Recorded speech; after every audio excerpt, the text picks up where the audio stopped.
Good morning बच्चों। हम सामाजिक विषय में पढ़ रहे हैं पाठ 9, पानी अनमोल है। बच्चों, आपने इसमें पढ़ लिया था कि पानी जो है वो हमारे लिए कितना महत्वपूर्ण है और हमें पानी की आवश्यकता कहाँ कहाँ होती है और किन किन कार्यों में होती है।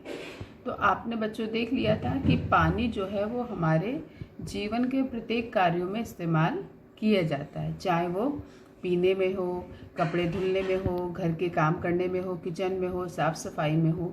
तो इस प्रकार से पानी जो है वो हमारे लिए बहुत ही महत्वपूर्ण है। अब बच्चों, आज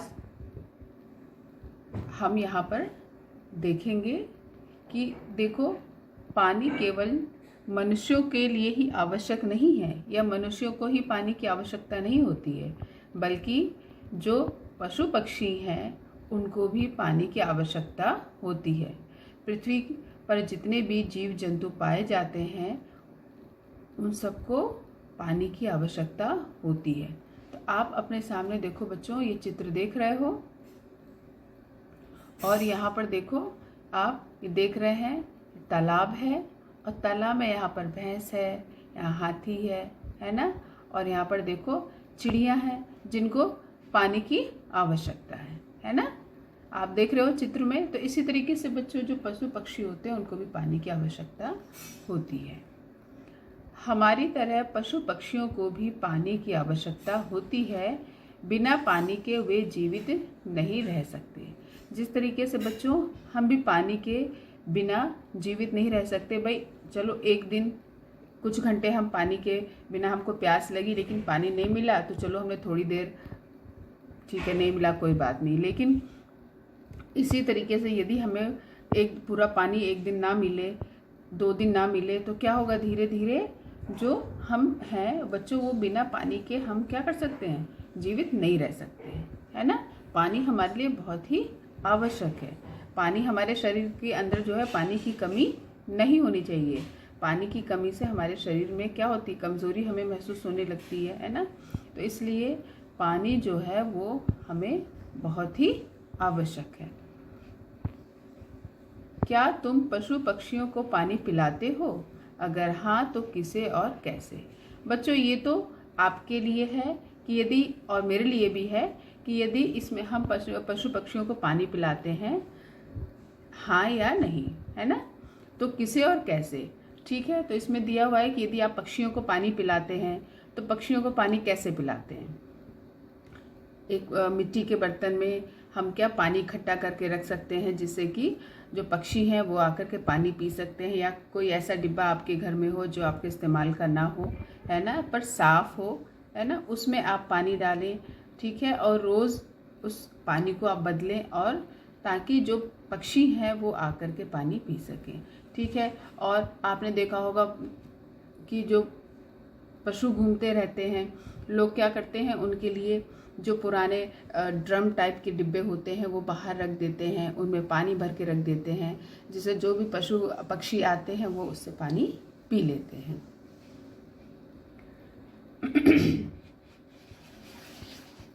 अब बच्चों, यहाँ पर है साथियों से चर्चा करो, है ना। तो ये तो एक तरीके से आपके क्लासरूम के लिए था कि क्लासरूम में जब आप बैठते तब अपने साथियों से, आप अपने जो दोस्त हैं उनसे चर्चा करते। किन किन विषय पर चर्चा करते? पेड़ पौधे किन कारणों से सूखते हैं। यदि पेड़ पौधों को पानी ना मिले तो क्या होगा। तो ठीक है, तो हम यहाँ पर भी इसके बारे में चर्चा कर सकते हैं। पहला तो है बच्चों कि पेड़ पौधे किन कारणों से सूखते हैं, है ना। तो यहाँ पर चूंकि हम पानी अनमोल है पाठ पढ़ रहे हैं, तो सबसे पहला तो यही है बच्चों कि पेड़ पौधे जो होते हैं वो एक तो सही समय से उनको क्या ना मिले, पानी ना मिले, धूप ना मिले, क्योंकि पेड़ पौधों को धूप भी तो आवश्यक होती है, धूप ना मिले, समय पर उनको खाद ना मिले, है ना। तो ये कई कारण होते हैं जिनकी वजह से वो क्या होते हैं, सूख जाते हैं, ठीक है। और जो सबसे बड़ा कारण होता है पानी। यदि पेड़ पौधों को पानी ना मिले तो क्या होगा, पेड़ पौधे धीरे धीरे क्या होंगे, जो उनकी नमी होती है वो तो सूर्य की तेज रोशनी में क्या होती है, खत्म हो जाती है ना। और धीरे धीरे पत्तियां क्या होती हैं, पीली पड़ने लगती हैं। और यदि काफ़ी समय तक पेड़ को पानी ना मिले या पौधों को पानी ना मिले, आप अपने घर में गमलों में यदि आपने पौधे लगाए हों बच्चों, तो आप देखो कि यदि इस गर्मी के समय में यदि आप उसमें एक दिन पानी नहीं डालो तो दूसरे दिन क्या होता है, वो मुरझाए मुरझाए से हो जाते हैं, है ना। और यदि आप उनमें पानी डाल दो उस समय, तो आप देखेंगे कि कुछ समय के बाद वो वापस पत्तियां जो होती हैं वो फिर से हरी हरी हो जाती हैं, और जो उसकी पत्तियां हैं वो टाइट हो जाती हैं, कड़ी हो जाती हैं, और बिना पानी के आप उन पत्तियों को छुओ तो वो आपको एकदम मुलायम मुरझाई हुई लगती हैं, है ना। तो पेड़ पौधे जो होते हैं वो क्या होंगे, पानी नहीं मिलेगा तो सूख जाएंगे। पेड़ पौधों के लिए भी पानी की आवश्यकता होती है। तो अब देखो, पहले तो मनुष्य के लिए तो आवश्यक है ही पानी, लेकिन दूसरा भी क्या पढ़ लिया हमने, पशु पक्षियों के लिए भी आवश्यक है। और पशु पक्षियों के लिए ही नहीं बल्कि किसके लिए आवश्यक है, और पेड़ पौधों के लिए भी आवश्यक है। तो बच्चों, बिना पानी के पेड़ पौधों का विकास नहीं हो पाता। यदि आप पेड़ पौधों को पानी नहीं दो तो क्या होगा, उनका विकास नहीं हो पाएगा। विकास से मतलब है बच्चों कि वो सही तरीके से बढ़ नहीं पाएंगे, और जब बढ़ नहीं पाएंगे पौधे तो क्या होगा, ना उनमें फल लगेंगे, है ना, और ना ही फूल लगेंगे। ठीक है, तो और जब फल फूल नहीं लगेंगे तो क्या होगा कि वो धीरे धीरे वो पेड़ खत्म हो जाएगा, सूख जाएगा। लगातार पानी की कमी से पेड़ पौधे सूख जाते हैं। ठीक है, लगातार आपने कई दिन तक पेड़ को पानी नहीं दिया, पौधों को, बच्चों जो बड़े पेड़ होते हैं उनमें हमें प्रतिदिन पानी डालने की आवश्यकता नहीं होती है। जैसे आप नीम के पेड़ हैं जो बड़े पेड़ हो गए हैं, है ना, नीम है, पीपल है, अशोक है, ये बड़े पेड़ होते हैं। इनकी जड़ें जो होती हैं बच्चों वो ज़मीन के काफ़ी अंदर तक चली जाती हैं, और ज़मीन के अंदर की जो नमी होती है उसको ये क्या करते हैं, सोख लेते हैं। तो इनको पानी की बराबर आवश्यकता नहीं होती। पर जो छोटे पौधे होते हैं, जो जैसे हमने गमले में लगाए हैं, या जो छोटी जड़ वाले पौधे होते हैं, उन पौधों को प्रतिदिन पानी की आवश्यकता होती है। और यदि लगातार पानी की कमी होगी तो क्या होगा, ये पेड़ पौधे सूख जाते हैं।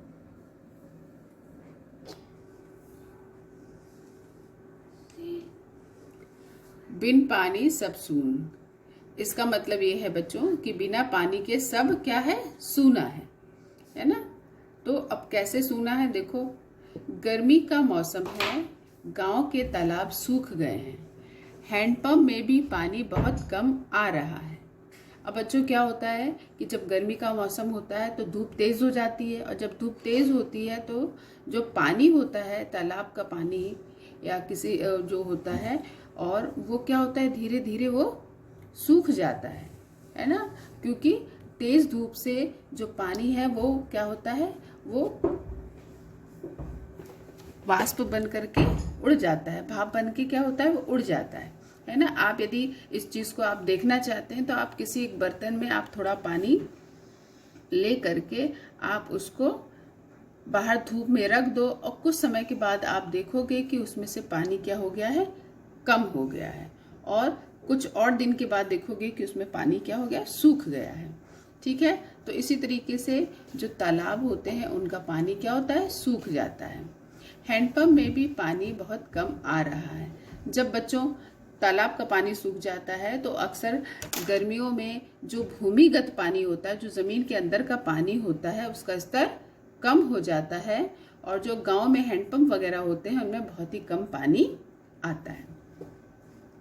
तो हैंडपंप में भी पानी बहुत कम आ रहा है, ऐसे में पूरे गांव में पानी की समस्या हो गई है। गांव के लोगों को पानी दूर से लाना पड़ रहा है। आगे से ऐसा ना हो, इसके लिए सभी लोगों ने मिलकर पानी की समस्या को दूर करने का उपाय सोचा। जब हैंडपंप में पानी कम आ रहा था तो ऐसे में क्या हुआ कि पूरे गांव में पानी की समस्या हो गई, और गांव के लोगों को पानी बहुत दूर से लाना पड़ रहा है। तो आगे से ऐसा ना हो, इसके लिए सभी लोगों ने क्या किया कि पानी की समस्या को कैसे दूर किया जाए, इसके ऊपर विचार किया। बच्चों, ये आपने अपने आसपास भी देखा होगा कि जब गर्मियाँ आती हैं और पानी की अधिक समस्या बढ़ जाती है ना, और पानी की समस्या के कारण लोगों को काफ़ी दूर दूर तक पानी लेने जाना पड़ता है। सब ने मिलकर गांव के तालाबों को साफ करवाया, उन्हें गहरा करवाया, साथ ही हैंडपंप भी ठीक करवाए। इससे आगे चलकर उनकी पानी की कमी की समस्या दूर हो गई।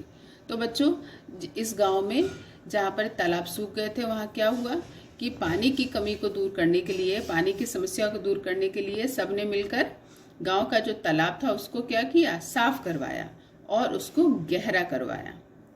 गहरा इसलिए करवाया ताकि बच्चों जो पानी है वो अधिक मात्रा में तालाब में इकट्ठा हो सके। और जानते हो आप, तालाब में जो पानी है वो ज़्यादातर वो बारिश का पानी इकट्ठा होता है। और साथ ही क्या किया, हैंडपंप भी ठीक करवाए, जिससे कि आगे चलकर उनकी पानी की कमी जो थी उस गांव की वो दूर हो गई। अब बच्चों, किताब से आपने पढ़ लिया और देख लिया कि पानी जो है वो कितना महत्वपूर्ण है, और केवल मनुष्यों के लिए ही नहीं बल्कि जो जीव जंतु हैं, चाहे वो पशु हो पक्षी हो, उनके लिए भी आवश्यक है और पेड़ पौधों के लिए भी आवश्यक है। पेड़ पौधों को भी उतनी ही आवश्यकता होती है पानी की जितनी कि मनुष्यों को होती है, क्योंकि हम देखो महसूस कर सकते हैं, हम बता सकते हैं, है ना। हमने बता दिया कि हमको प्यास लगी है और हमने पानी पी लिया, ठीक है। लेकिन पशु पक्षी जो होते हैं वो बता नहीं पाते हैं बच्चों, है ना। पशु पक्षी भी नहीं बता सकते, तो जहाँ उनको पानी मिलता है वो वहाँ जा कर के अपना पी लेते हैं। लेकिन जो पेड़ पौधे होते हैं वो भी किसी को नहीं बता सकते कि हाँ कि हमको प्यास लगी है, और वो कहीं और जाके भी पानी नहीं पी सकते, है ना। तो क्या होता है, पेड़ पौधे को यदि पानी ना दिया जाए, वो तो हम लोग के ऊपर निर्भर होते हैं ना। जो छोटे पौधे होते हैं ख़ास तौर से उनको पानी की ज़्यादा ज़रूरत होती है। बड़े पेड़ जो होते हैं, अभी आपको बताया कि जो जैसे नीम, पीपल, आम, ये इनकी जड़ें लंबी होती हैं, नीचे गहराई तक जाती हैं, और ये जो ज़मीन की जो भूमि की नमी होती है उसको ये सोख लेती हैं, तो इसलिए इनको ज़्यादा पानी की ज़रूरत नहीं पड़ती। लेकिन जो छोटे पौधे होते हैं जो हम अपने घरों में लगाते हैं, और जो फसलें होती हैं जो खेतों में होती हैं, इनको समय समय पर पानी की आवश्यकता होती है, नहीं तो पानी की कमी के कारण ये सूख जाते हैं। अब बच्चों, पानी की जब इतनी समस्या है, अभी हमने पढ़ लिया कि गांव में एक समस्या थी पानी की, तो उस समस्या को हम किस प्रकार से कम कर सकते हैं, दूर कर सकते हैं। तो पानी की बचत करके हम कर सकते हैं। जो पानी हम प्रयोग करते हैं उसके दुरुपयोग को रोक करके हम पानी की बचत कर सकते हैं। पर कैसे कर सकते हैं, तो आइए देखें। सबसे पहला है नहाते समय। बच्चों, नहाते समय पानी का आप क्या कर सकते हैं, बचत कर सकते हैं। जैसे बहुत से घरों में शावर होता है, तो अब शावर लगा लिया, आराम से उसके नीचे नहा रहे हैं, है ना। और पानी का हमको अंदाज नहीं होता कि हमने कितना पानी यूज़ किया है ना। तो इसलिए अच्छा हो कि अब बाल्टी में भर करके तब नहाएं। दूसरा है कपड़ा धुलते समय, ठीक है। कपड़ा धुलते समय भी आप पानी का इस्तेमाल कम कर सकते हैं। कैसे कर सकते हैं, आजकल तो सभी घरों में वॉशिंग मशीन है, तो वॉशिंग मशीन में थोड़े थोड़े कपड़े डाल के नहीं यूज़ करें, बल्कि अच्छा हो कि आप इकट्ठा हो जाए तब आप उन कपड़ों को धुलें, जिससे कि पानी जो है वो कम इस्तेमाल हो। बर्तन धोते समय भी आप पानी का इस्तेमाल क्या कर सकते हैं, कम कर सकते हैं। वो कैसे कर सकते हैं, जब आप बर्तन धो रहे हैं तो आप बहते नल में नहीं धोएं। क्या होता है कि बर्तन हम मल रहे हैं और पानी जो है वो बराबर बह रहा है। तो इससे अच्छा ये है कि आप बल्कि एक बर्तन में पानी को इकट्ठा करें, बड़े बर्तन में या टब में इकट्ठा करें और तब बर्तन धुलें, जिससे कि पानी जो है वो आपका कम इस्तेमाल होगा और पानी की बचत होगी। चौथा है जानवरों को नहलाते समय, ठीक है। जानवरों को नहलाते समय भी आपको क्या करना है, पानी की बचत करनी है। घर की साफ सफाई करते समय भी आप पानी की बचत कर सकते हैं, ठीक है। आप जब घर की साफ सफाई कर रहे हैं तो आप क्या कर सकते हैं कि यदि आप धुलाई कर रहे हैं तो आप बाल्टी में पानी ले करके तब आप धुलाई करें। ठीक है, कभी क्या होता है हम लोग नल में पाइप लगा लेते हैं और पाइप से हम घर की साफ़ सफाई करते रहते हैं, धुलते रहते हैं, जिससे कि क्या होता है अनावश्यक रूप से पानी अधिक खर्च होता है। फिर है नल या पाइप के लीक होने पर उसे ठीक कराकर। ठीक, जैसे आपके घरों में नल और पाइप हैं, मान लीजिए नल लगा हुआ है और यदि वो लीक कर रहा है, ठीक है, पानी उससे बह रहा है, तो मान लीजिए यदि हम ध्यान नहीं दे रहे हैं तो बच्चों को लगता तो है कि एक एक बूंद है या बहुत थोड़ा सा धार में बह रहा है, लेकिन यदि आप उसको इकट्ठा करें तो बहुत अधिक मात्रा पानी की होती है, जो कि हमारे नल को ठीक ना कराने पर बर्बाद हो जाती है। पाइप यदि कहीं से फटा हुआ है तो आप उसको क्या करें, तुरंत ठीक करवा करके पानी की बचत कर सकते हैं। सातवां, अभी आपको मैंने ऊपर भी बता दिया कपड़ा धुलते समय कि कपड़े धोने की मशीन में थोड़े थोड़े कपड़े धोने की बजाय क्या करें, इकट्ठे कपड़े धुलकर हम पानी की बचत कर सकते हैं। आठवां है वाटर ओवरफ्लो अलार्म लगवाकर। अब बच्चों, घरों में आजकल सभी घरों में पानी की टंकियां होती हैं, है ना। उन टंकियों में क्या होता है कि पानी जो है वो भर जाता है और पानी बहता रहता है। अब बच्चों, अलार्म लगवा कर तो उन टंकियों में क्या होता है कि पानी भर जाता है और हमें पता नहीं चलता, वो पानी बहता रहता है, तो आप उससे पानी बहुत अधिक मात्रा में बर्बाद होता है। तो उससे पानी को बचाने का एक सबसे अच्छा तरीका यही है कि आप क्या करें, वाटर ओवरफ्लो अलार्म लगवा लें। ये मार्केट में मिलता है, बाजार में मिलता है। इससे क्या होगा, जैसे ही आपकी टंकी में पानी भरेगा वैसे ही अलार्म बजने लगता है ना, वैसे अलार्म बजने लगता है और हमें पता चल जाता है कि पानी भर गया है। जैसे कि हम लोग अपने घरों में डोर बेल लगवा लेते हैं, कोई आता है, स्विच दबाया और डोर बेल जो होती है वो बज जाती है और हमें पता चल जाता है कि बाहर गेट पर या दरवाजे पर कोई है ना। तो उसी प्रकार से ये भी वाटर ओवरफ्लो अलार्म आता है। इसको हम अपनी टंकी में लगवा करके जैसे ही पानी उसमें भरेगा, टंकी भर जाएगी, वैसे ही यही अलार्म बजने लगेगा और हमें पता चल जाएगा, और जिससे कि हम क्या करेंगे, स्विच हमने बंद किया मोटर का और वो बंद हो जाएगी और इससे पानी की बचत बहुत अधिक मात्रा में होती है। फिर उतना ही पानी लें जितना पी सकते हैं। बच्चों, ये बहुत ही इम्पॉर्टेंट है। क्या होता है कि हम बाल्टी से हमने ज़्यादा सा पानी पूरा एक गिलास भर के निकाल लिया, हमने नल से पूरा एक गिलास भर के निकाल लिया और हम क्या करते हैं, 2-3 घूंट पानी पिया और बाकी का हमने फेंक दिया, है ना। तो इस तरीके से नहीं करना है बच्चों। आपको जितना पानी पीना है आप उतना ही लें। मान लीजिए आपने आधा गिलास पानी लिया, ठीक है, आधा गिलास पानी पिया। यदि आपको लग रहा है कि आपकी प्यास नहीं बुझी, आप फिर से उतना ही पानी लें और फिर पी लें। लेकिन मान लीजिए आपको पानी आधा गिलास पीना है और आपने पूरा गिलास पानी ले लिया और आधा गिलास पानी क्या होगा, वो वेस्ट हो जाता है। इस प्रकार बच्चों हम पानी की बचत क्या कर सकते हैं, बहुत कई तरीकों से हम पानी की बचत को कर सकते हैं। तो इसलिए बच्चों, इस काम को जो अभी आपको मैंने कॉपी में कराया है, इसको आप अपनी कॉपी में कीजिए और करने के बाद दिखाइए।